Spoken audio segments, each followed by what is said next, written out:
Welcome sim racers and automotive fans. Today I'll be presenting you the Longford Grand Prix track mode for Assetto Corsa. The track mode was once featured on Gamer Muscle's YouTube channel and was also pretty big on Race Department, but sadly it has been slightly forgotten and backed into the corner. Maybe some people that love to race classic cars remember it, but if you don't remember it from that time, be sure to stick around, because I have got some knowledge to tell you about this one. So this track is set in Tasmania. It's not in Australia directly. Tasmania is a small island off the coast of Australia, but most of the racing series that were held there were actually Australian. So it's situated 14 miles south of Longford and run by the Longford Motor Racing Association. These are the guys that turned it into a street circuit.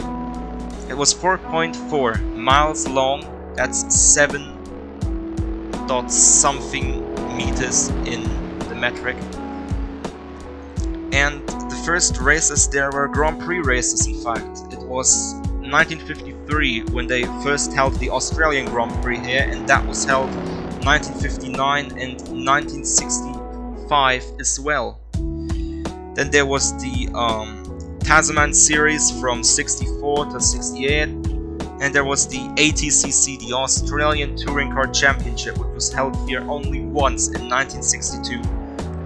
The Australian Tourist Trophy was also held here in the 1960s. It was once held here in 1960, 64 and 66. And there was the Australian Drivers' Championship from 58 and 65. In 1968, the track had his final race, which was the 1968 Tasman Series meeting, and that was the final race that took part on the original Longford layout.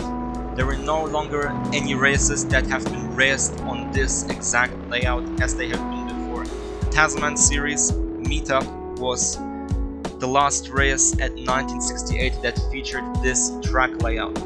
But fans have been waiting a long time for races here again, and there is a group called Octagon that hosts the Longford Revival as well as the Target Tasmania Tarmac Rally each year here. I don't know how that works out due to the corona pandemic, but they still host races here, and only this part of the track that we're on right now, this very long straight, is still used for racing, and it's the main straight of both these two events. But neither of the modern two events can use the full original layout.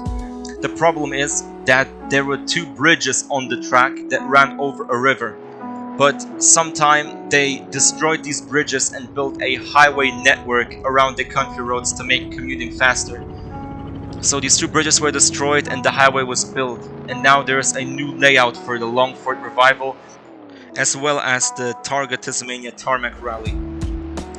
That's why they can't use the original layout, but they have a secondary layout for these two races.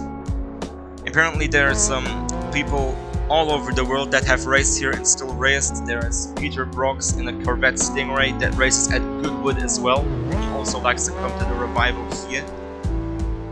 And there have been also some big names racing here, like Jack Brabham, Bruce McLaren, and also the guy that set the track record here. That was the guy from New Zealand named Chris Amon, who drove a Ferrari P4 and set the track record here, which was a 212.6. Except for all these famous people racing here, the popularity of this track overseas did not really kick off, and it was mostly viewed as an icon by only Australian or Tasmanian viewers.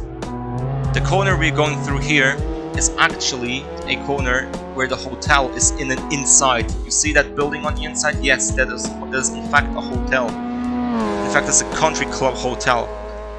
That was known as Pub Corner by the guys that like to watch the races, because it was a pub centered inside of the corner, and you could just sit down there with your friends, have a cold one as the Australians would say, and watch the races.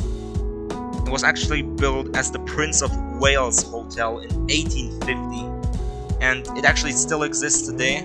You can go there. That's still there today. You can go there. It's full with memorabilia and photographs on the walls from the races held there and the names of the legends of motorsport who raced. on that particular circuit.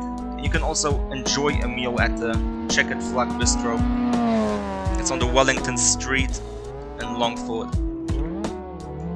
The track on Assetto Corsa itself does not have any major issues. The only issue is that the track's AI does not really know how to drive it. It will get lost or will crash into roadside objects.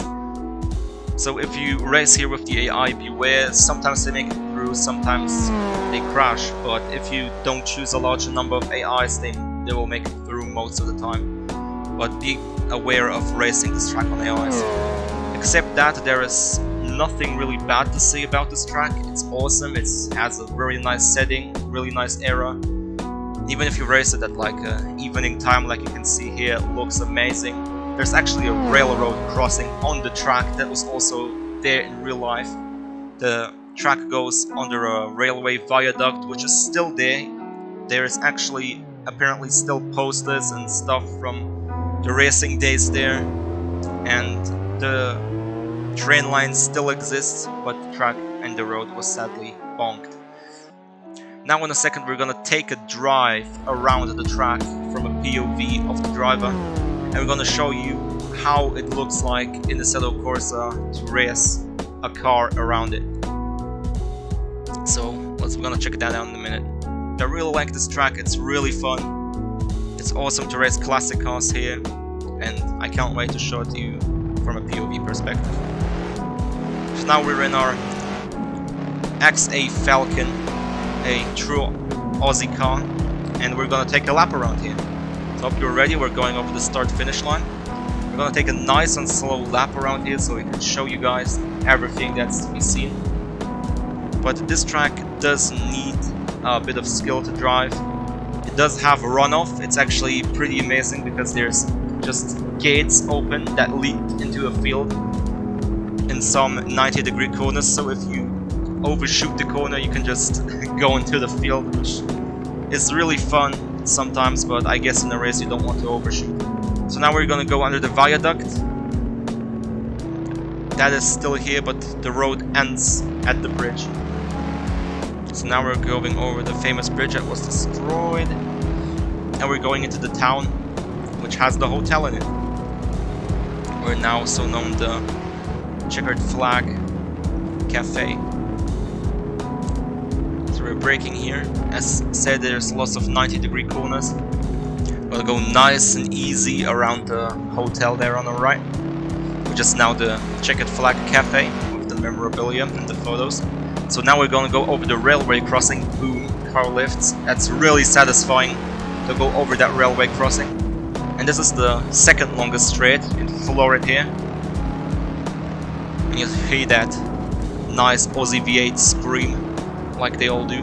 They're really nice engines and cars.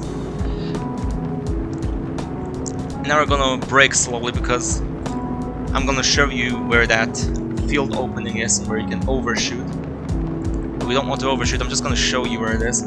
So if you look just ahead of us, you see there's a small gate open, and that's actually made for the people that overshoot the corner and they don't want them to just run to a fence, so they open that gate so you can overshoot onto that little field there. That's pretty awesome detail, I really like that. So now we're getting onto the second bridge that was destroyed.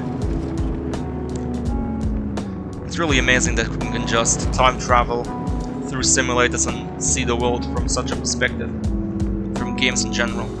So now we're coming onto the part that still exists and is still raced onto there. This is actually the longest straight of the whole track, so here you can really fly. And if you would drive a 1950s or 1960s car, you could really let that scream here. This is a very long straight. It's very long. But I have to make sure to brake in time because there's a very sharp, almost hairpin corner in the end, and if you overshoot that you're going into some hay bales. So we don't want to do that, but you can spot it from seeing a very big tree in the distance there. Gonna slowly brake. As you can see, there's a tree on the right. and there's some bales in front which you don't want to crash into. So here, there's the final corner to the finish straight. We're gonna floor it, and as this lap comes to an end, this video is going to come to an end as well. And if you enjoy this sort of content, want me to get better at it, want me to have a little bit more confidence speaking behind the microphone, you can always drop that like, drop that sub, and also feel free to check out my mate AMO Daniel as well. He's got an awesome community, he's very motivating to make these videos.